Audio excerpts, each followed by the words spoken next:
մի ամիս առաջ ասում էր, որ դուրս են գալու, հիմա ասում է դուրս չեն գալու, նույն էլ ադրբեջանցիների վերադարձի հարցը։ Խաբում են։ Նախընտրական սուտ խոստում է։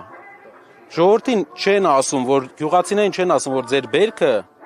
իր քաղաքական վիրաժների արդյունքում գյուղացու բերքը մնալու է փչանա։ Մենք տասնյակ արդեն վիդեոներ կան, բաներ կան, թե մարդիկ ոնց են թափում բերքը։ Միլիոնավոր դրամների վնաս է կրում։ Դուք այդ խնդրի լուծումը ինչպես եք պատկերացնում, պարոն Կարապետյան։ Խնդիր չկա, պետք է հարաբերությունները լավացնել, Ադրբեջանի հետ չկենտրոնանալ միայն Ադրբեջանի հետ հարաբերությունները կարգավորելու վրա հույսը չդնել միայն, մեր հին դաշնակիցների հետ լավ հարաբերություններ պահպանել, որպեսզի կարողանանք հավասարակշռենք։ Մի հատ հայտարարություն է արվել շատ հետաքրքիր, այդ հայտարարության մեջ ասում է Հայաստանը իրեն երաշխավոր է ընտրում իր համար վտանգ ներկայացնող երկիրը։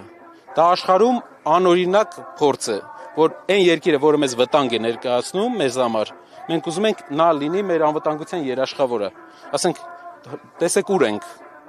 Ու այդ երկիրը ոնց է կարծում, իր ամբիցիաներ չի ունենա Հայաստանը կլանի։ Իհարկե կունենա, բնակչությունն է 80 միլիոն, 10 միլիոն, 90 միլիոն թուրքական շրջապատում ենք։ Մենք պետք է պահենք Հայաստանի հայկականությունը։ Եվ դա է մեր հիմնական քայլը այս պահին, մեծ հայ ժողովրդի համար մեծ փոփոխություն բերող քայլը, որ զարգացնենք Հայաստանը, փորձենք ապահովել այնպիսի միջավայր, որ մեր հայրենակիցները վերադառնան Հայաստանի բնակչությունը իրապես աճի։ Ոչ թե ասֆալտ անենք, մի հատ գործարան, որևէ համայնք ուր գնացել եմ, Երևանից դուրս մի հատ գործարան չի կառուցվել։ Բոլոր տեղերը կնեք, Թալին գնացինք, որևէ բան չի կառուցվել գործարան։ Ստեփանավան գնացինք, որևէ բան չի կառուցվել, չի կառուցվում։ Գործարաններ չեն կառուցվում, մարդիկ չեն աշխատում, ինչ անեն։ Ստեփանավանը Հայաստանի ամենագեղեցիկ վայրերից մեկն է։